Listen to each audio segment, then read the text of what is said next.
How are you, mate? You all right? I'm good as left, guys. You guys all right? We're good. So you're out in Portugal. You made the trip. Tell us about that. And obviously the fight With the guns. You're looking well. Oh, no, I better put that down. Tell us about you got out. I saw you in Manchester. Obviously, the fight was announced, and then of course the world has changed immeasurably. But you made the decision to get to Portugal quickly. Yeah. Because we know we had a private gym down here and stuff. So, I just come down and just obviously train. The gym's locked off. It's only me and my team alone in here at the minute. So it's good, obviously.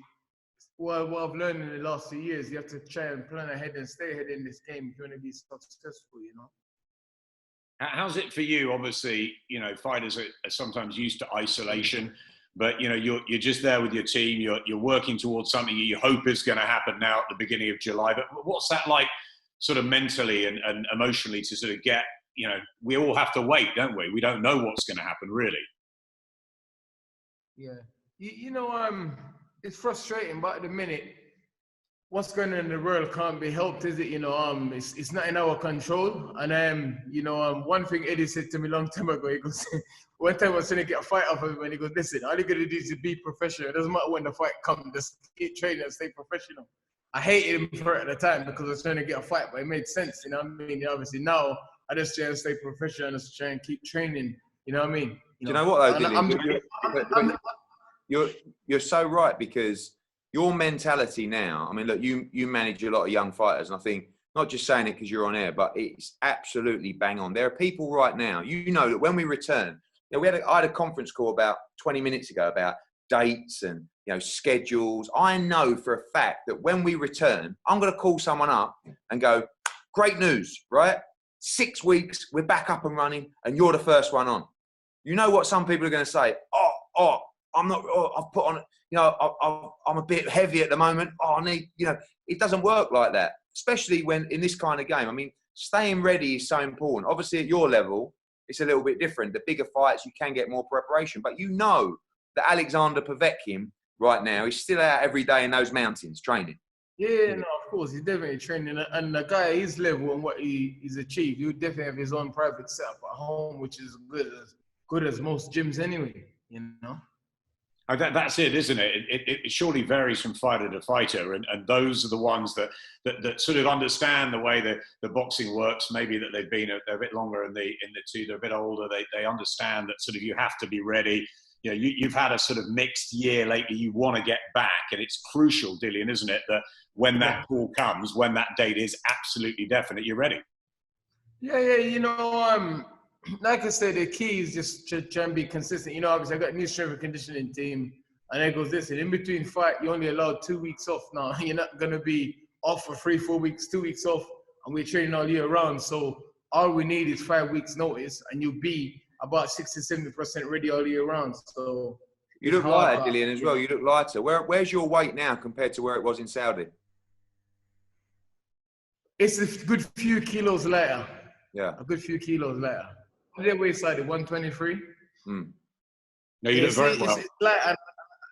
It's light, and I got weeks to go. So at the minute we ain't really pushing on the weight. We just focusing on getting strong, and just training, and we're about to start some endurance stuff. But we're staying ready, but we don't want to beat up the immune system too much and get down and get tired and worn out. So we're training hard and smart, but we haven't really upped the intensity yet. But they're testing me and pushing me every week anyway.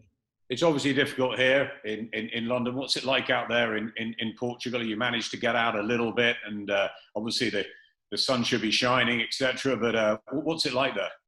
It's difficult all around the world, to be honest. It's very difficult. But like I said, we've even had the police come out and see us. But obviously it's my training unit. We are isolated together and stuff. So it's just us. We ain't really mixed with no one. It's still the same. You have to queue up when you go shops and stuff. But the warm weather definitely does make it a little bit more bearable. Instead of being when it's cold. Alexander Povetkin, as Eddie said, will be training away. He's one of those guys that you just know what you're going to get with Povetkin. how are you feeling going into it? Obviously, you've had some time to train, and you've had obviously a lot of chances to watch him. And what's left with Povetkin, do you think? And what sort of statement do you need to make? Because it's going to be vital. You're going to be one of the first big fights back after this break. You know me, whenever I go to the ring, there's always some drama, if it's good or bad drama.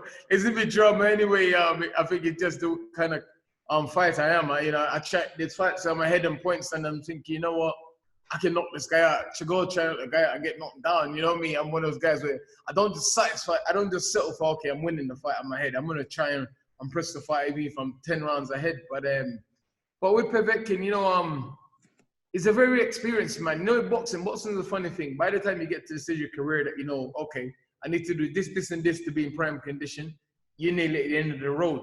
But if he beats me, he's right back in big time boxing. You know what I mean? He'll have another few million to his retirement fund. So I know he's going to be training hard. And he's also I think he's probably the most technically sound fighter I've fought as well. Even though he's a bit older now, but I think he's very, very technically sound. And he's Russian. He's got that mindset. He's just got that mindset. He's an ex-kickboxer as well, which I know that will make him physically and mentally tough. I've got a couple of questions. Yeah. So firstly, he's an ex-kickboxer. Mm-hmm. You're an ex-kickboxer. I'll beat him in a kickboxing fight any day of the week. So could we maybe do 3 or 4 rounds of kickboxing and then we switch it to boxing after? Because I think we're going to have to be creative when we come back, Deal. I think that could be different. That could be big for the pay-per-view. Hey, I don't mind. Listen, I love fighting, man. I just, it's one of the things I actually enjoy doing, man. It's a hard game. Professional boxing is a hard game, but I enjoy fighting. I'll fight any style. I've already said if I'll go to UFC and fight. Well, that was my next question, because honestly, right, when you look about the crossover between boxing and UFC and people coming from UFC back to boxing, you've already got 2 of those disciplines. Yes. You're a kickboxer. You obviously a great fighter as well, great boxer as well. And I know that when it comes down to it, with your background, with your mentality, you can have a right old grapple as well if you needed to as well. I really think, and this isn't just hype, I really think that there is a future for you in MMA as well. And I know you will. Listen, the goal for us is for you to become world boxing champion, unquestionably. But imagine the switch up to whether it's. How about this? Being UFC heavyweight champion of the world and boxing heavyweight champion of the world at the same time. No one's ever done that in history. I know, but do you think you're about the ins and outs of that discipline? Do you think that with boxing and with kickboxing, you can be competitive? Even with the wrestling element and the grappling element of that. One thing we do have as boxers, we have the better striking technique and obviously better footwork. But the MMA and the kickboxing, the fitness and the grinding, I would have to train at least 6 months. I'd have to go back to. The thing is, because they do boxing, they do MMA, they do boxing, they do wrestling, they do jiu-jitsu, they do Muay Thai. It's like your training sessions is a lot longer and a lot harder because it's 5-minute rounds. And then because I've done it before, listen, when you're tired and people is wrestling, there's a guy 18 stone just taking you down and getting back up. It's no joke. So I would need a good 6 months training camp. But I believe in the hand department. I punch better than them and I box better, even just the jab, because a lot of MMA guys don't know to jab properly. There's a few of them that know to jab. And I'll just work on my takedown defense and keep it stepping. That's all I'll do. Obviously, I've had MMA fights before and they didn't last very long at all as a team. Before we go back, Dillian, I'd back you there. I think you'd be fairly decent at that. But I tell you what, I want to get back to boxing. Okay, this is a new show. We want to take some issues, controversies. We want to build some hype too. Now, come on, I want to know more about the beef you've got with Andy Ruiz, because Andy was going to be possibly the opponent instead of Povetkin. You respect Alexander Povetkin. Tell us about Andy Ruiz. The beef Andy Ruiz got is high cholesterol, man. That's it. Very high cholesterol and probably a slight touch of type 2 diabetes. I mean, come on. He beat your man Joshua. He's still in the mix, and that's a big fight. Listen, Joshua is a great fight and all that, but I've told you that years ago. He's vulnerable. I told you that years ago. He's vulnerable to get hit high in the right side of his head, and it's the same punches he got hit with Andy Ruiz. The same punches high in his head. If you hit him high in his head, he goes over. I don't know what it is. Maybe it's the equilibrium problem or whatever. But and also I think he underestimated Andy Ruiz. I think sometimes he can get carried away. I think his team around him, obviously, some of the young guys probably gassed him up because I don't know why he came into that fight so big. He came into that fight looking like, oh, this is a walkover job. I'm going to finish this guy off in no time. You know, and Ruiz just did good. But the second fight, Joshua just did, you know, he did exactly what he should have done, outbox him and beat him up. And hopefully, no, he just, you know, they didn't give me no third fight. I knew Ruiz keep asking for it, but no chance. No. Do you think Ruiz will be back? Because I tell you, like when you talk about potential fights out there and great fights, like you're listed for me in basically every one of those fights. Like I look at it, for example, yeah, you against Andy Ruiz, I think is a brilliant fight. You against Luis Ortiz, I think is a great fight. You against, you know, I don't really want to see him get opportunities, but he will be back. Jarrell Miller is another fight with an incredible build-up as well. He doesn't like you, Eddie, very much. Jarrell Miller. Well, that's what he says, isn't it? Well, listen, I don't think I've got a right to like him either, to be honest with you. But listen, that's another story. But one thing will always be the case with Jarrell Miller is, in the build-up, he is golden, right? So if one day he does get his... It's a big draw.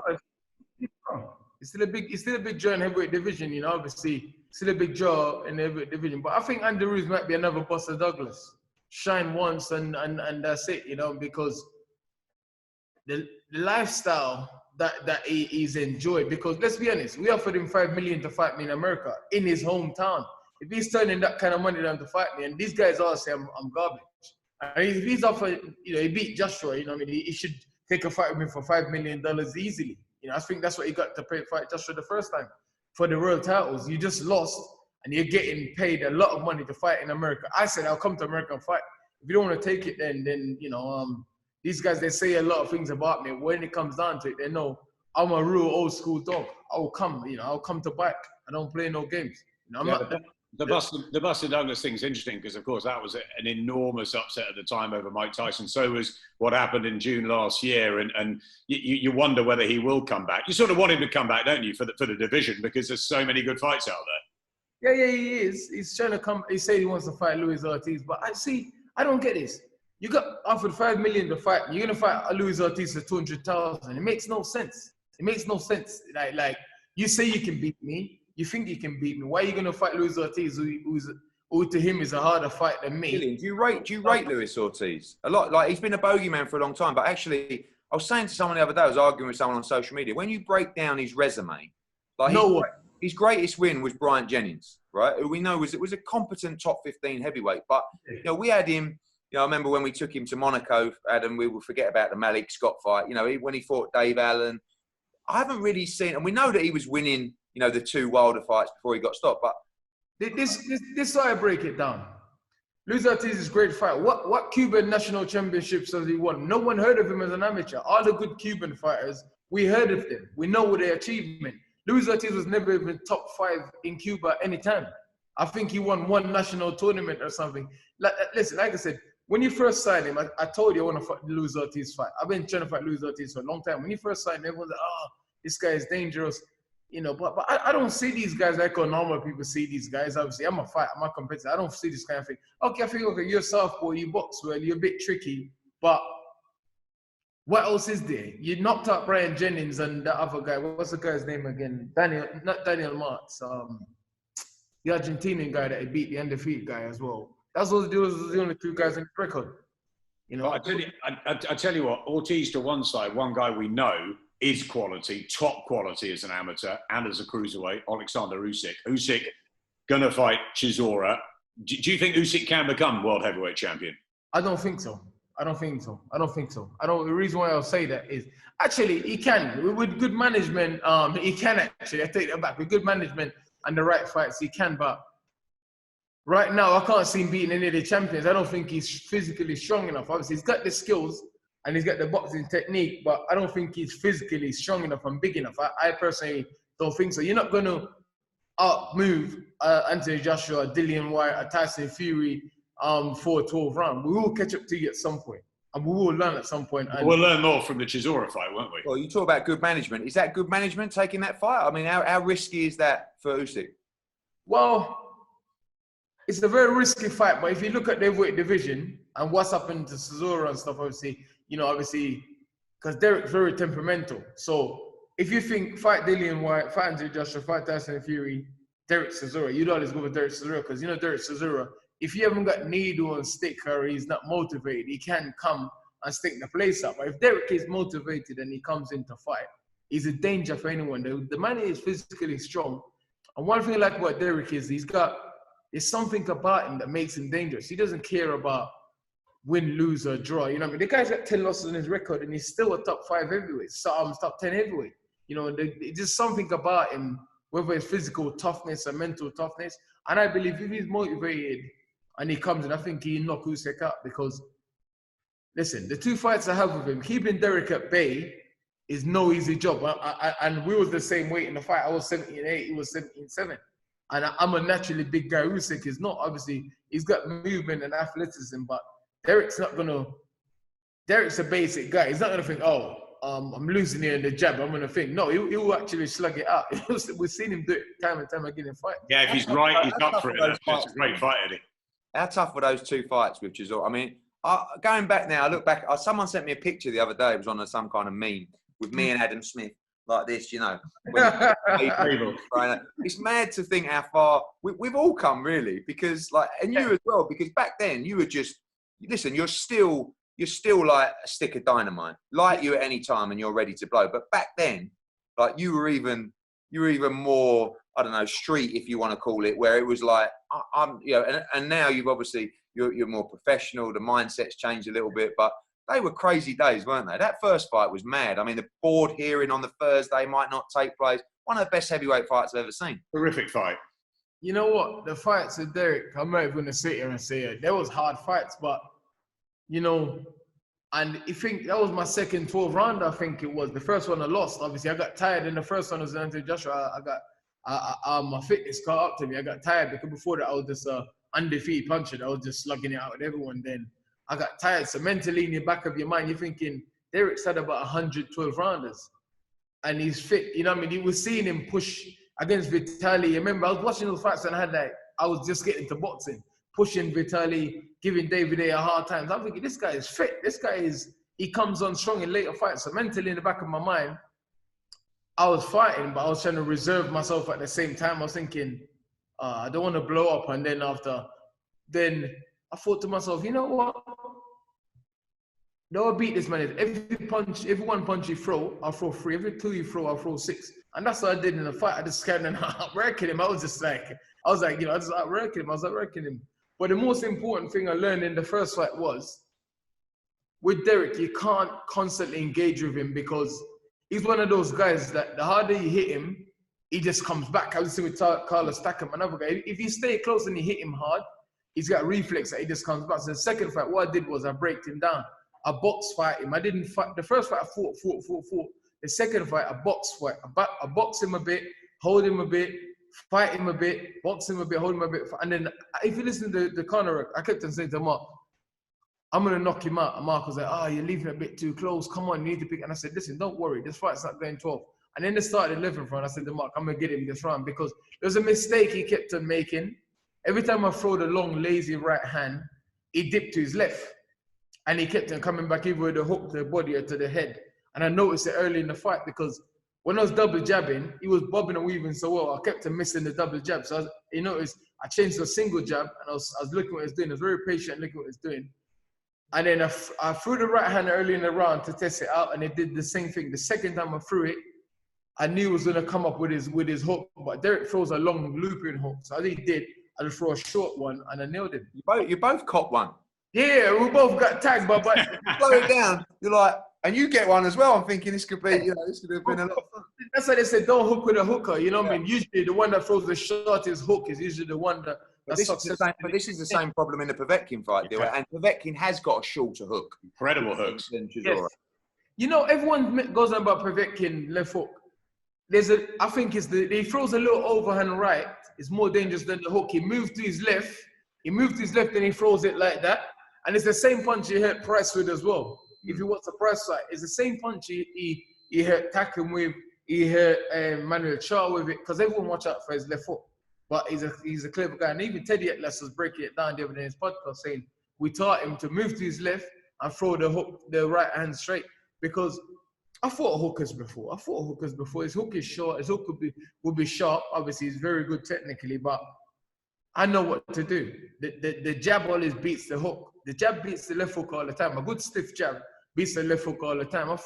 I don't think Povetkin's a stronger left hook than Oscar Rivas. But as you can see, every time Rivas I popped him with the jab and he couldn't get his hook up. Every time he said pop, the jab always beats the hook. People throw right hand against the hook. It's not a good punch to throw. The jab is better. It's going to be a humdinger when it happens. We can't wait for the Povetkin fight. Just map out, obviously, say we get back and you're back in the ring July, maybe August, in the summer.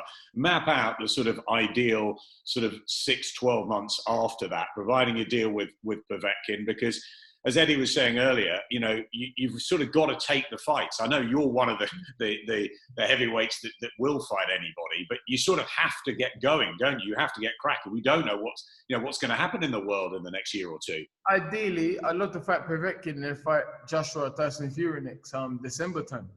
You know, if I can get out July and then get out December, that's 5 months between fights or whatever it is. I'd love that, and then see what happens after that, you know. Eddie, you going to make something real happen for Dillian if he beats Povetkin? What's your plan? We have to keep pushing on. It's frustrating with the WBC.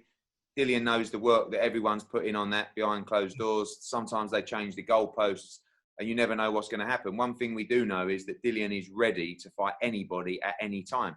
And you know, hopefully, once he boxes in July and then December, his year hasn't really been disrupted that much because he would have boxed twice. So one thing you know about Dillian is he will always be up for those big fights. There are so many amazing fights for him in the division. Wilder, Fury, Joshua, Povetkin, Usyk, Ruiz, Ortiz. But the truth is, how long do you just want to be that guy that fights everybody? This is about legacy. This is about winning a world championship. And I want to see Dillian Whyte win a world championship. And the support behind him to win a world championship is massive because he has been mistreated, in my opinion.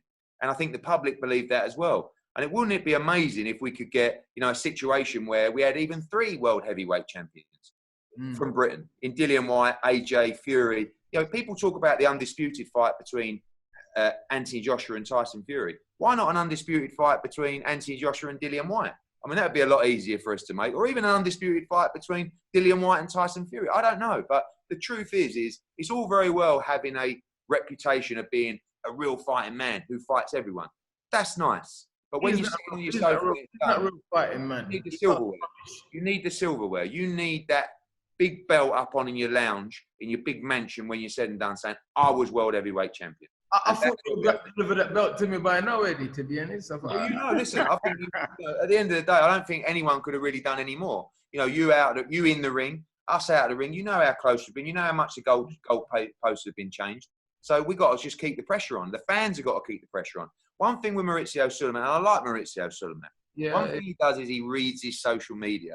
He understands pressure from fight fans. And as fight fans, we have to make sure that collectively, Dillian Whyte gets what he deserves. So we've got to all keep the pressure on. Not just us with legal letters and Dillian Whyte phoning, but the community, the fans have got to get what's right and what Dillian Whyte deserves. And he will get it. First things first, though, let's beat Alexander. Tyson Fury before the Wilder fight was saying, if I beat Wilder, I'll give Dillian Whyte a real title shot. And then now, he ain't saying that. No, he's saying he did. Hold on, Dillian. Tyson Fury came out when he didn't have, you know, much on the horizon and said, well, let me fight Dillian Whyte for the diamond belt. So we went straight to WBC and went, great, we'll take that fight. Please order that fight. I'd like to see that fight. So, no, listen, who in their right mind wants to fight Dillian Whyte? Hey, I'm not even that good. I'm not that good, but you're a double handful. Hey, yeah, you are good. You're very, very good, and you're a handful, mate. You will not quit. You have to right handful, and no one quite knows what's coming next. Exactly. It's hard enough getting these fights. You shouldn't say these things. You should just say I'm done. Listen, we're in the moment of truth for our world and our country. You are one of, and may even be the top heavyweight in the world. You've got to prove that bit. But, mate, I know that you will get what you deserve because you put the work in and the graft. And stay safe out there, mate. Cheers, man. Yeah, finally, Dillian, have you got a message to those who are obviously suffering back here? It's and all around the world at the moment. What would you say to them, Dill? You know what? In a moment like this, what is the right and what is the wrong thing to say? You know, all I can say is to the people is just try and draw on any little bit of positivity, whether it's your children, whether it's your family, whether it's helping old people in the community with their shopping. Just try and draw and as much positive as you can. Try and stay connected with your family in these difficult times, because it's difficult, but we ain't got no choice. There's something going on that no one really knows the full extent of it. So just trying to stay positive, try and stay upbeat, and let's go, baby. Number one. Well said. Thank you very much, Dillian. Great talking to you. You stay safe out there, and it looks like you've got it all set up. Fantastic. Enjoy your conditioning this afternoon. For me as well, then, please, mate. I will do, Dillian. Thank you very much. Cheers, Dillian. Thanks to Dillian for chiming in, and like you said, just take the positivity. We want to say a special, of course, thanks to the hundreds of thousands of NHS frontline workers and everybody right now that's getting stuck in. You know, sometimes we moan, don't we? Oh, when's this going to be over? When we at the end of the day, we're being asked to stay at home with our families in the safe. You know, these people are selflessly going to work every day, putting their own life and their own health at risk. And we've got to remember them, not just now, but forever. So God bless them. God bless everybody. And we'll keep grinding away. We will indeed. Stay safe, everyone.